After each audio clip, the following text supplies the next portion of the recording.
नमस्कार दोस्तों, the council के ऑनलाइन प्लेटफॉर्म पर आप सभी का स्वागत है। जैसा कि मैंने इंट्रोडक्शन वीडियो में आप सबके लिए बोला था कि हम करंट अफेयर की क्लास लेके आ रहे हैं। तो ये जो करंट अफेयर की क्लास होगी, अभी फ़िलहाल हम इसमें 10 क्वेश्चन लेके आ रहे हैं और 10 क्वेश्चन की व्याख्या सहित आपका विश्लेषण करेंगे। और ये जो 10 क्वेश्चन होगा, इसमें से हम मोस्ट इंपॉर्टेंट क्वेश्चन लेके आ रहे हैं। MIQ, अभी तक आप लोगों ने MCQ के रूप में जो देखा है, हम MCQ के रूप में ही तो ये बात करेंगे, लेकिन इसमें हमने एक नया किया है कि मोस्ट इंपॉर्टेंट क्वेश्चन लेके आ रहे हैं, MIQ। इसका मतलब यह है कि जब मैंने इंट्रोडक्शन वीडियो में आपको बोला था कि विश्व में राष्ट्रीय और अंतर्राष्ट्रीय स्तर पर अगर आप देखते हैं तो बहुत सारी घटनाएं घटती हैं और करंट अफेयर का क्षेत्र बड़ा ही व्यापक है। अब अगर इतना क्षेत्र व्यापक है तो हम सारी घटनाओं पर अगर पैनी नजर रखें तो ये तो फिर दिक्कतें आएगी। तो हम उन्हीं को क्वेश्चनों को लेके आएंगे जो मोस्ट इंपॉर्टेंट क्वेश्चन हो, जो आपको मतलब सफलता के नजदीक ले जा सके, ज्यादा चीजों को भी याद करने की जरूरत नहीं पड़ेगी। तो हम इस क्लास में आपके लिए मोस्ट इंपॉर्टेंट क्वेश्चन लेके आ रहे हैं। अब ये मोस्ट इंपॉर्टेंट, अभी हमारा फिलहाल उद्देश्य ये है, हमारी टीम का ये उद्देश्य है कि हम 10 क्वेश्चन लेके आ रहे हैं। जल्द ही इसकी संख्या में इजाफा होगी और सारे हमारे क्वेश्चन आना शुरू होंगे। तो चूंकि ये वीडियो हम लोगों को ध्यान रखा गया है कि UPSC, UP PCS और बिहार PCS हुआ, उत्तराखंड PCS हुआ, साथ में इसके जो है यूपी के RO होने वाला है पेपर, इसको ध्यान में रख करके सब बनाए जा रहे हैं। तो हमारा एक करंट जो अफेयर की क्लास है, डेली करंट अफेयर क्लास चलेगी, जो सुबह 6:30 बजे आपको देखने को मिलेगा। अब ये जो वीडियो है हम लोगों का, तो इसमें हम जो क्वेश्चन ले रहे हैं ये तो नए चीजें रहेंगी ही, 2-4 दिन पुरानी खबरें रहेंगी और तत्काल की खबरें रहेंगी, साथ साथ कुछ पुरानी पीछे की खबरें रहेंगे। इससे आपका जो है कि धीरे धीरे करके सारे वीडियो में आपका साल 6 महीने का करंट अफेयर इकट्ठे हो जाएगा, ताकि आपको अलग से ना पढ़ना पड़े। तो वो चीजें इसी में मैं कवर करवाता हूँ। तो मैं शुरू करता हूँ आज की क्लास मोस्ट इंपॉर्टेंट क्वेश्चन के साथ। तो हम शुरू करते हैं। तो आज का हमारा पहला क्वेश्चन है कि आज का हमारा पहला क्वेश्चन है कि हाल ही में भारत के किस उद्यमी को अर्थशास्त्र पुरस्कार 2021 के लिए चुना गया है। क्या क्वेश्चन है हमारा कि हाल ही में भारत के किस उद्यमी को अर्थशास्त्र पुरस्कार 2021 के लिए चुना गया है। तो हमारे ऑप्शन है विद्युत मोहन, बी ऑप्शन है मुकेश अंबानी, सी ऑप्शन है रतन टाटा और डी ऑप्शन है आनंद महिंद्रा। तो इसका सही उत्तर दोस्तों है विद्युत मोहन। तो हम इसको अगर देखेंगे तो इसको हम लोग व्याख्या में अगर इसको देखें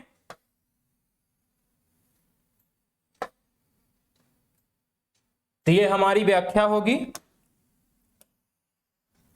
और व्याख्या में हमें बताया जा रहा है कि अगर आप देखेंगे कि तो ये चल रहा है कि हाल ही में दिल्ली के उद्यमी, तो दिल्ली हमारे भारत में ही है, तो दिल्ली के उद्यमी विद्युत मोहन को अर्थशास्त्र पुरस्कार 2021 के लिए चुना गया है।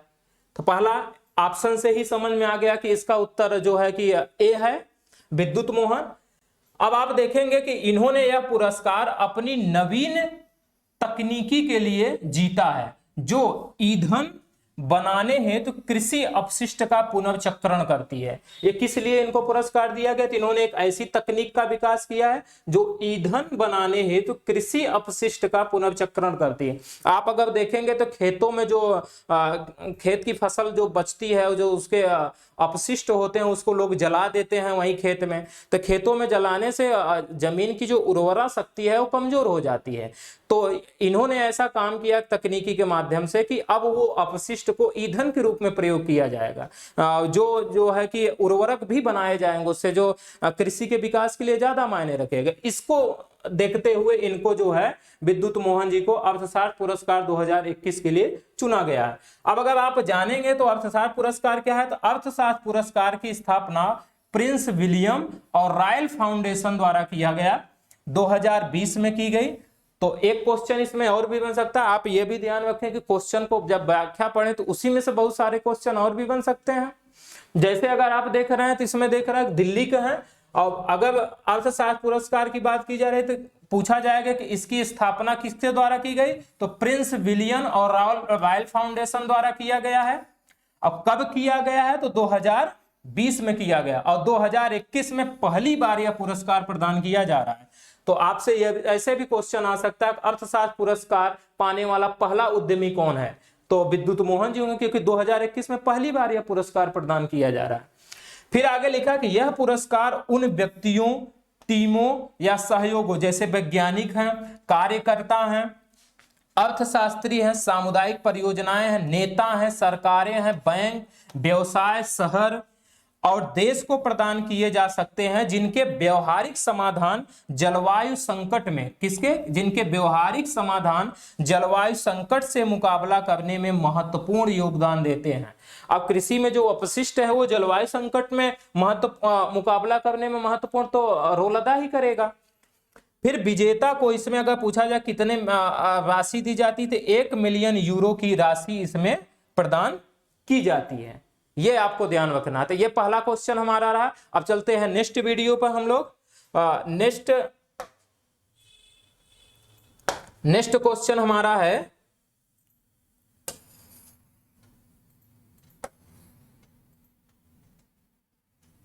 नेक्स्ट क्वेश्चन हमारा है कि आधार हैकाथॉन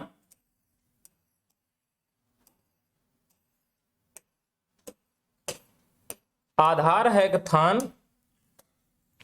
2021 के संदर्भ में निम्नलिखित कथनों पर विचार कीजिए। आप ये ध्यान देंगे कि यूपीएससी में तो कूट में क्वेश्चन आते हैं, और इसमें अगर देखेंगे तो कूट में जो क्वेश्चन आ रहा है, आधार हैकाथॉन 2021 के संदर्भ में निम्नलिखित कथनों पर विचार कीजिए। बड़े ध्यान से आपको क्वेश्चन देखना है। इसमें पहला ऑप्शन है कि इसका आयोजन भारतीय विशिष्ट पहचान प्राधिकरण, भारतीय विशिष्ट पहचान प्राधिकरण द्वारा किया जाएगा, पहला ऑप्शन। दूसरा ऑप्शन है कि इसका लक्ष्य सूचना प्रौद्योगिकी के क्षेत्र में युवा नवप्रवर्तकों की पहचान करना है, यह दूसरा ऑप्शन है। अब इसमें क्वेश्चन में पूछा क्या जा रहा है कि उपर्युक्त में से कौन सा या से कथन सत्य है। इनको ज्यादा आपको देखना है कि कहीं असत्य तो नहीं पूछ लिया, तो सत्य की बातें पूछा जा रहा है। तो इसमें दोनों ऑप्शन सही होंगे। आपको हम बता दें कि ये भारतीय विशिष्ट पहचान प्राधिकरण आधार हैकाथॉन 2021 का आयोजन कर रहा है, और ये भारतीय विशिष्ट पहचान प्राधिकरण का ये पहला कार्यक्रम है। तो ये याद रखिएगा कि आधार हैकाथॉन इसका पहला कार्यक्रम है, पहला कार्यक्रम है विशिष्ट पहचान प्राधिकरण का। अब ये पहला कार्यक्रम है और इसका लक्ष्य है सूचना प्रौद्योगिकी के क्षेत्र में, यानी इंफॉर्मेशन जो टेक्नोलॉजी है उसके क्षेत्र में युवा जो नई सोचे हैं, इनोवेशन है, उसकी पहचान करना। अब आपको अगर हम भारतीय विशिष्ट पहचान प्राधिकरण के बारे में बताएं तो इसकी स्थापना 2016 में की गई थी, 2016 ईस्वी में की गई थी। इसका उद्देश्य यह था कि भारत के जो नागरिक हैं, जो भारत के लोग हैं, उनको 12 अंकों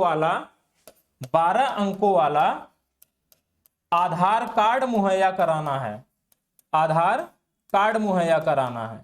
तो भारतीय विशिष्ट पहचान प्राधिकरण हमें आधार मुहैया कराता है जिसमें 12 अंक होते हैं, और इस भारतीय विशिष्ट पहचान प्राधिकरण की स्थापना कब हुई, 2016 में। तो ये एक सांविधिक निकाय है। तो ये रहा हमारा दूसरा क्वेश्चन। अब अगर हम इस पे जो है कि तीसरे क्वेश्चन पे बात करेंगे, तो अगर हम इस पे तीसरे क्वेश्चन पे बात करेंगे तो हमारा तीसरा क्वेश्चन है कि हाल ही में किस संस्था द्वारा भारत का भू-स्थानिक मानचित्र लॉन्च किया गया है। क्वेश्चन क्या है, ध्यान से देखिए। हाल ही में किस संस्था द्वारा भारत का भू-स्थानिक ऊर्जा मानचित्र लॉन्च किया गया है। ऑप्शन है हमारे डीआरडीओ, दूसरा ऑप्शन है B option NITI Aayog, C option है विश्व बौद्धिक संपदा संगठन, डी ऑप्शन है जल शक्ति मंत्रालय। तो इसका सही उत्तर दोस्तों है नीति आयोग। तो इसकी हम व्याख्या देखते हैं कि व्याख्या में क्या है। तो अगर हम व्याख्या देखेंगे इसकी, तो इसमें बताया जा रहा है कि हाल ही में नीति आयोग ने भारत का एक व्यापक भौगोलिक सूचना प्रणाली आधारित भू स्थानिक उपजा मानचित्र लॉन्च किया। किसने किया? नीति आयोग ने किया है। तो नीति आयोग ने भू स्थानिक उपजा मानचित्र लॉन्च किया है। नीति आयोग द्वारा इसे भारतीय अंतरिक्ष अनुसंधान संगठन यानी इसरो और ऊर्जा मंत्रालय के सहयोग से विकसित किया गया। आपसे ऐसे भी क्वेश्चन वो पूछ सकता है कि नीति आयोग ने किन संस्था के सहयोग से भू स्थानिक ऊर्जा मानचित्र को लॉन्च किया है? तो आपके ऑप्शन में इसरो भी हो सकता है और ऊर्जा मंत्रालय भी हो सकता है। तो अगर अलग से एक क्वेश्चन इसमें तैयार हो जाएगा। तो इससे किया, ये देश के सभी ऊर्जा संसाधनों का समग्र मानचित्र प्रस्तुत करेंगे। ये जो हमारे समग्र ऊर्जा संसाधन है उसका ये मानचित्र के रूप में उपयोग करेंगे या प्रस्तुत करेंगे। तो हमारा रहा तीसरा क्वेश्चन। अब हम नेक्स्ट क्वेश्चन पर बढ़ते हैं। तो इसको आप लोग एकदम चीजों को तैयार करते चलिए कि इसकी पीडीएफ भी आपको हम उपलब्ध करवाएंगे। और फिर हमारा नेक्स्ट क्वेश्चन है, चौथा क्वेश्चन, कि हाल ही में आयुध निदेशालय का पहला महानिदेशक किसे बनाया गया? ध्यान दीजिएगा, पूछ रहा है कि आयुध निदेशालय का पहला महानिदेशक किसे बनाया गया है। अब इसमें ऑप्शन आपके हैं बनवारी लाल पुरोहित, बी ऑप्शन है अशोक लवासा, सी ऑप्शन है एम.के. अर्जुनन और डी ऑप्शन है ई.आर. शेख। तो आयुध निदेशालय का जो पहला निदेशक बनाया गया है वो ई.आर. शेख को बनाया गया, यानी ऑप्शन हमारा क्या है? डी सही हो रहा है। तो डी हमारा ऑप्शन सही हो रहा है। आयुध निदेशालय क्या है और ई.आर. शेख जी कौन है, इसके बारे में हम जानते हैं। इसकी हम व्याख्या अगर देखेंगे तो इसमें दिख रहा है कि हाल ही में ई.आर. शेख ने आयुध निदेशालय यानी समन्वय और सेवा के पहले महानिदेशक के रूप में कार्यभार संभाला है। पहले महानिदेशक के रूप में कार्यभार संभाला है। अब अगर आप देखेंगे आयुध निदेशालय जो है आयुध निर्माणी बोर्ड की समाप्ति के बाद एक निर्मित इकाई है, यानी आयुध निर्माणी बोर्ड की समाप्ति हुई 1 अक्टूबर 2021 को और इसके बाद आयुध निदेशालय एक नवनिर्मित इकाई बनी और उसका पहला महानिदेशक जो बनाया जा रहा है वो बनाया जा रहा है ई.आर. शेख जी को। ई.आर. शेख जो है 1984 बैच के एक भारतीय आयुध निर्माणी सेवा यानी IOFS अधिकारी है। तो इतना आपको याद रखना है। और ये इंपॉर्टेंट मोस्ट इंपॉर्टेंट क्वेश्चन दिख रहा है। यूपी पीसीएस में जैसे वन लाइनर क्वेश्चन आते हैं तो इसमें ये क्वेश्चन पूछा जा सकता है, या आने वाला अभी जो यूपी आरओ का परीक्षा होने वाली है उसमें ऐसे क्वेश्चन आते हैं। तो इनको मोस्ट इंपॉर्टेंट क्वेश्चन है, क्योंकि नए विभाग बन रहे हैं, उस नए विभाग का महानिदेशक पहले किसे बनाया जा रहा है, तो इन पे आपको फोकस करना है। वही मैंने कहा ना कि आपको विशेषीकृत चीजों पर आपको फोकस करना है। तो नवीन के साथ साथ आपको विशेष चीजों को भी ध्यान रखना है। और क्वेश्चन पूछने का आइडिया एक तो फर्स्ट होता है, ये लास्ट होता है, एक इंपॉर्टेंट होता है। तो इंपॉर्टेंट में ये तो जा ही रहा है, साथ साथ फर्स्ट में भी जा रहा है। नेक्स्ट जो हमारा क्वेश्चन होगा वो हमारा 5वां नंबर क्वेश्चन होगा। अब 5वां नंबर हमारा क्वेश्चन कहता है कि हाल ही में भारत सरकार ने किस द्वीप शिखर का नाम बदलकर माउंट मणिपुर करने का निर्णय लिया? यानी भारत सरकार ने किस द्वीप समूह का नाम बदलकर माउंट मणिपुर, आप ध्यान दीजिएगा, माउंट मणिपुर करने का निर्णय लिया है। हमारे ऑप्शन क्या है? ससेर कांगरी, माउंट हैरियट, जोंगसोंग शिखर या शाही कांगड़ी। तो हमारा सही उत्तर जो है माउंट हैरियट है। यानी भारत सरकार ने माउंट मणिपुर का नाम बदल करके अब नया नाम क्या कर रहा है? माउंट हैरियट बना रहा है। तो माउंट हैरियट नाम बना रहा है, इसको हम व्याख्या में देखते हैं कि क्या बातें हो रही हैं उसमें। तो माउंट हैरियट,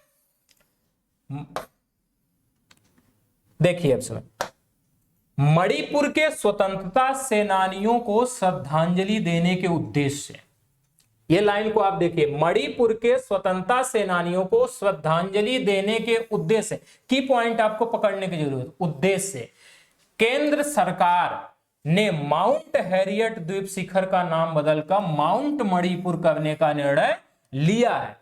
यानी किस उद्देश्य से? मणिपुर के स्वतंत्रता सेनानियों को श्रद्धांजलि देने के उद्देश्य से माउंट हैरियट द्वीप शिखर का नाम बदलकर माउंट मणिपुर करने का निर्णय दिया। ये पूछा जाए कि ये द्वीप शिखर कहां है, तो ये अंडमान और निकोबार द्वीप समूह में स्थित है। और फिर मणिपुर ने 1857 की क्रांति के दौरान और 1851 में पूर्वोत्तर में अंग्रेजों का विरोध करने में महत्वपूर्ण भूमिका निभाई थी मणिपुर ने। और उसी को याद करते हुए फिर माउंट हैरियट, अब माउंट मणिपुर नाम, तो अंडमान और निकोबार द्वीप समूह की तीसरी सबसे ऊंची चोटी है। यह आपको याद रखना कि माउंट हैरियट अंडमान और निकोबार द्वीप समूह की तीसरी सबसे ऊंची द्वीप चोटी है। एक क्वेश्चन यहां से आपको बन जाएगा। यहीं पर इसी चोटी पर एग्लो मणिपुर युद्ध हुआ था 1891 ईस्वी में। अब यह एग्लो मणिपुर युद्ध जो हुआ, इसमें इसके दौरान मणिपुर के जो महाराजा थे कुलचंद सिंह और 22 अन्य स्वतंत्रता सेनानियों को कैद किया गया था। तो 22 स्वतंत्रता अन्य स्वतंत्रता सेनानी थे, महाराजा कुलचंद सिंह। तो आपको इस युद्ध में भी दिख रहा है कि मणिपुर का कितना योगदान इस युद्ध में है। तो उनको ही याद करने के लिए, उनके स्वतंत्रता सेनानियों को ही याद करने के उद्देश्य से माउंट हैरियट द्वीप शिखर का नाम बदल करके माउंट मणिपुर करने का सरकार ने निर्णय लिया। तो ये हमारा रहा नेक्स्ट अगला क्वेश्चन। अब अगले क्वेश्चन पे हम आते हैं। अगला क्वेश्चन हमारा पूछ रहा है आपसे कि 6ठा नंबर का क्वेश्चन है। यह कह रहा है कि हाल ही में राष्ट्रीय अनुसंधान विकास निगम, हाल ही में राष्ट्रीय अनुसंधान विकास निगम का अध्यक्ष एवं प्रबंध निदेशक किसे नियुक्त किया गया? नियुक्तियों पर बहुत सारे सवाल आते रहते हैं आरओ जैसी परीक्षाओं में। यूपीएससी में तो कभी कूट करके वो पूछ लेता है, और यूपीपीसीएस में अच्छे खासे सवाल इसमें से आते हैं। तो क्वेश्चन पूछ रहा है कि राष्ट्रीय अनुसंधान विकास निगम का अध्यक्ष एवं प्रबंध निदेशक किसे नियुक्त किया गया? हमारे ऑप्शन है अमित रस्तोगी, दीपक रावत, सी है अशोक कुमार और डी है रवनीत सिंह। तो हमारा सही उत्तर जो है अमित रस्तोगी है। तो यानी अमित रस्तोगी को राष्ट्रीय अनुसंधान विकास निगम का अध्यक्ष एवं प्रबंध निदेशक बनाया गया है। तो हम इसकी व्याख्या देखते हैं। व्याख्या में है कि हाल ही में अमित रस्तोगी को राष्ट्रीय अनुसंधान विकास निगम यानी एनआरडीसी के अध्यक्ष प्रबंध निदेशक के रूप में नियुक्त किया गया है। यह भारतीय नौसेना में 34 वर्ष सेवा काल के बाद सेवानिवृत्त हुए थे, यानी 34 साल तक ये भारतीय नौसेना में कार्य किए हैं। उसके बाद ये सेवानिवृत्त हो, उसके बाद ये बनाए गए हैं। भारत सरकार द्वारा राष्ट्रीय अनुसंधान विकास निगम यानी एनआरडीसी की स्थापना 1953 में की गई थी। अगर आप जानेंगे कि एनआरडीसी की स्थापना कब की गई थी, तो 1953 ईस्वी में की गई थी। इसका प्राथमिक उद्देश्य था कि विभिन्न राष्ट्रीय अनुसंधान एवं विकास संस्थानों या विश्वविद्यालयों में विकसित प्रौद्योगिकियों, आविष्कारों, पेटेंट और प्रक्रियाओं को बढ़ावा देना, विकसित करना तथा उनका व्यावसायीकरण करना है। इसका प्राथमिक उद्देश्य रहा है। अब इस पर हाल ही में जो है कि अमित रस्तोगी को इसका अध्यक्ष एवं प्रबंध निदेशक नियुक्त किया गया है। तो ये हमारा रहा है एक सवाल। अब उसके बाद हम नेक्स्ट सवाल पे आते हैं। हमारा नेक्स्ट सवाल पूछ रहा है आपसे कि COP26 संयुक्त राष्ट्र जलवायु परिवर्तन सम्मेलन की मेजबानी किस देश द्वारा की जा रहा है? क्या पूछ रहा है? COP26 संयुक्त राष्ट्र जलवायु परिवर्तन सम्मेलन की मेजबानी किस देश द्वारा की जाएगी पूछ रहा है। हमारे ऑप्शन है स्पेन, दूसरा ऑप्शन हमारा बी है यूनाइटेड किंगडम यानी यूके, सी है पोलैंड और डी है जर्मनी। ये हमारे ऑप्शन है। तो इसका सही उत्तर जो है यूनाइटेड किंगडम है। तो यूनाइटेड किंगडम को जलवायु परिवर्तन का जो COP26 होने वाला है यो यूनाइटेड किंगडम में आयोजित किया जाएगा। यूके को आप उत्तराखंड न समझ लें, इसको जो है कि यूनाइटेड किंगडम में आयोजित किया जाएगा। इसकी हम व्याख्या देखेंगे अगर तो इसकी व्याख्या हमारी है कि कॉप 26 संयुक्त राष्ट्र जलवायु परिवर्तन सम्मेलन की मेजबानी यूनाइटेड किंगडम द्वारा की जाएगी। अब इसका आयोजन जो होगा 31 अक्टूबर से 12 नवंबर 2020 के बीच होगा। तो अभी ये 31 अक्टूबर हाल ही में आने वाला है और ये जो है 12 नवंबर 2021 तक चलेगा। यूएनएफसीसी यानी United nation framework convention on climate change यानी संयुक्त राष्ट्र जलवायु परिवर्तन सम्मेलन के अनुसार कॉप 26 4 लक्ष्यों की दिशा में काम करेगा, यानी 4 लक्ष्य इसके होंगे जिसके दिशा में ये काम करेगा। पहला होगा 2050 तक नेट जीरो, यानी जो कार्बन उत्सर्जन दर है उसको शून्य करने की बात कर रहा है। समुदायों और प्राकृतिक आवासों की रक्षा के लिए अनुकूलन, जो हमारे इसमें लोग हैं, उनके समुदाय हैं, उनके लिए एक अनुकूलन स्थिति पैदा हो सके। जैसे कि अगर हम देखते हैं कि धुओं में या हमारे क्लाइमेट में ऐसे प्रदूषण बहुत सारे दिख जाते हैं, तो उनमें ये काम करेगा कि बेहतर हो। वित्त जुटाना, 100 बिलियन अमेरिकी डॉलर का लक्ष्य है और वित्त नहीं होगा तो कार्य कैसे किया जाएगा, तो ये वित्त जुटाने का भी एक लक्ष्य इसका होगा। दूसरा है मिलकर लक्ष्यों को पूरा करने का यह काम करेगा। ये ऐसी चीजें हैं जो हमें अकेले के दम पर नहीं किया जा सकता है।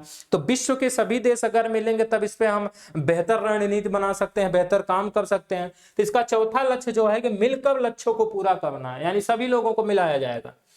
फिर आप अगर देखेंगे कॉन्फ्रेंस ऑफ पार्टी यूएनएफसीसी के अंतर्गत आता है, जिसका गठन 1994 में किया गया था, ये याद रखना। यूएनएफसीसी की स्थापना वायुमंडल में ग्रीन हाउस गैस सांद्रता को स्थिर करने की दिशा में काम करने के लिए की गई थी। तो ये इसकी स्थापना का उद्देश्य हो जाएगा। कॉप सदस्यों द्वारा वर्ष 1995 से हर साल, देखिए इसमें क्या लिखा है, 1995 से हर साल इसका आयोजन किया जाता है और यूएनएफसीसी में भारत सहित 198 दल शामिल है। ये नई सूचनाएं होंगे जो आपसे वहां से चीजों को कवर करते चलेंगे। अब देखेंगे कॉप पहला जो आयोजन हुआ था 1995 में हुआ था, कहां हुआ था, बर्लिन में, और बर्लिन जर्मनी में है। तो अभी हम 2021 का जो कॉप 26 होने वाला है, लेकिन कॉप 26 के पहले कभी कभी आयोग हम लोगों से कि जो होने वाला उसे एक बार पीछे का सम्मेलन पूछ लेता है। तो कॉप 25 का जो आयोजन हुआ था वो 2019 में हुआ था और ये मैड्रिड में हुआ था, स्पेन में हुआ था। तो ये हमारा जो है कि 7वां क्वेश्चन रहा। इसमें आपको की पॉइंट को पकड़ते चलना है, हम अंडरलाइन करते जा रहे हैं, इसको आपको बेहतर ढंग से तैयार करना है। नेक्स्ट क्वेश्चन हमारा 8वां नंबर है। अब 8वां नंबर हमारा क्वेश्चन बोल रहा है कि हाल ही में चर्चित संयुक्त सैन्य अभ्यास मित्र शक्ति के संदर्भ में कौन सा कथन असत्य है। आपको अब ध्यान रखना है, कौन सा कथन ये जो है असत्य है पूछा जा रहा है। तो ऑप्शन हमारे यहाँ ए कह रहा है कौन सा कथन, का भारतीय सेना और श्रीलंकाई सेना के बीच का संयुक्त सैन्य अभ्यास है, यानी मित्र शक्ति भारतीय सेना और श्रीलंकाई सेना के बीच का संयुक्त सैन्य अभ्यास है। पहला कथन हमारा ऐसा बोल रहा है। दूसरा कथन ये बोल रहा है कि इसका 8वां संस्करण श्रीलंका में आयोजित किया जाएगा, यानी आयोजित किया गया। 8वां संस्करण श्रीलंका में आयोजित किया गया। अब आपको इसमें क्वेश्चन क्या पूछ रहा है, ये पूछ रहा है कि इनमें से कौन सा कथन असत्य है। तो अगर ये सत्य पूछता तो हम ए और बी दोनों लगा सकते थे, लेकिन ये असत्य पूछ रहा है तो इसका ऑप्शन जो सही होगा डी होगा, यानी न तो एक सही है, न तो एक और न ही दो, यानी इसका मतलब है कि ये दोनों सही है। तो हम ये दोनों सही है आपको और क्लियर होगा। आप व्याख्या को देखें, व्याख्या में क्या बोला जा रहा है। तो आप व्याख्या जब देखेंगे इसकी तो देखिए, मित्र शक्ति भारतीय सेना और श्रीलंकाई सेना के मध्य एक संयुक्त सैन्य अभ्यास है। पहला कथन आपका सही दिख गया। दूसरा है कि हाल ही में मित्र शक्ति का 8वां संस्करण श्रीलंका में आयोजित किया गया, यानी 8वां जो संस्करण हुआ श्रीलंका में आयोजित किया गया। अब आप देखेंगे दूसरा कथन भी सही हुआ, जबकि वहां असत्य पूछा गया है, तो हमारे स्वाभाविक है डी ऑप्शन सही होंगे। फिर अगर आप देखेंगे तो इसका 7वां संस्करण 2019 में पुणे महाराष्ट्र में आयोजित किया गया था। तो ऐसे भी पूछ सकता है कि मित्र शक्ति का 7वां संस्करण कब आयोजित किया गया, 2019 में। कहां आयोजित किया गया, पुणे यानी महाराष्ट्र में।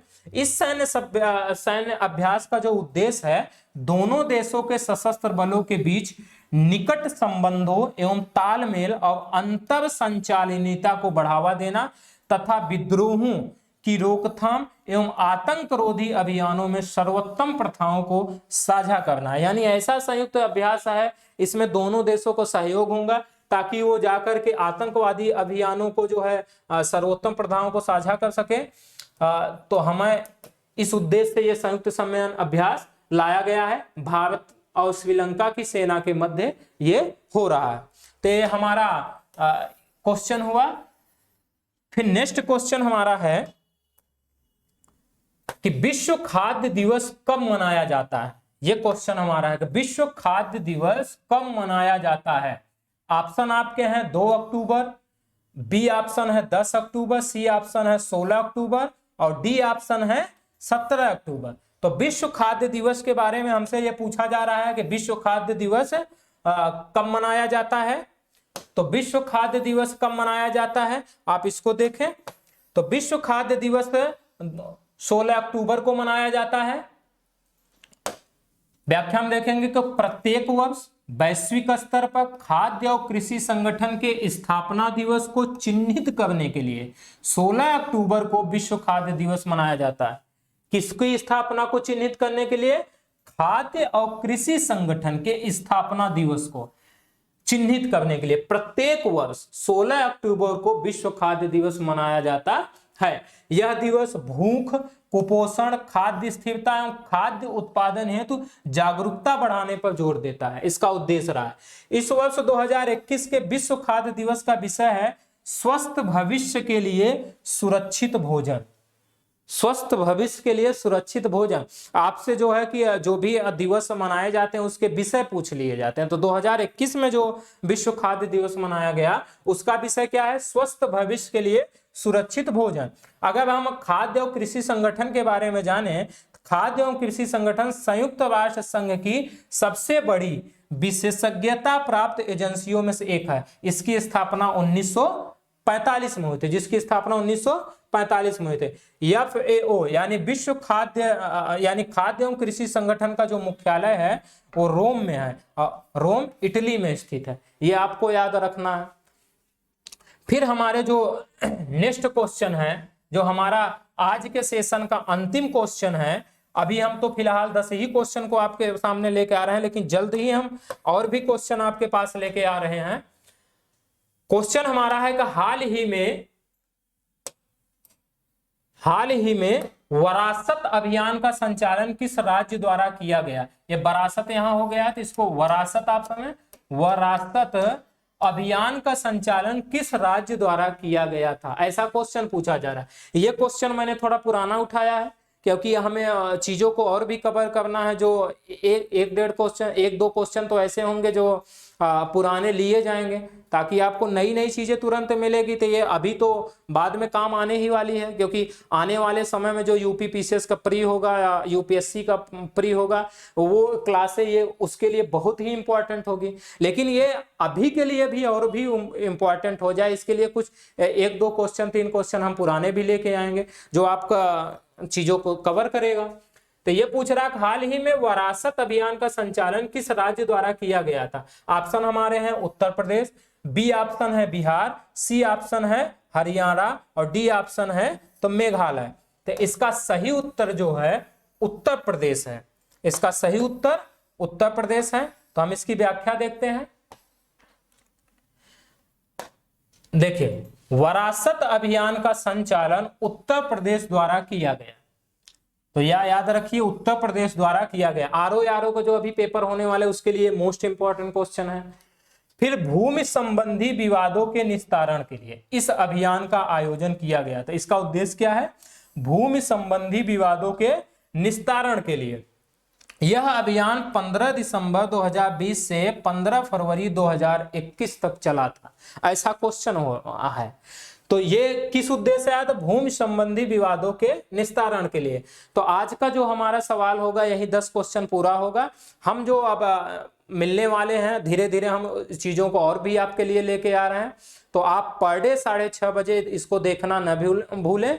आप इसको देखिए, लाइक करिए, शेयर करिए, सब्सक्राइब करिए चैनल को।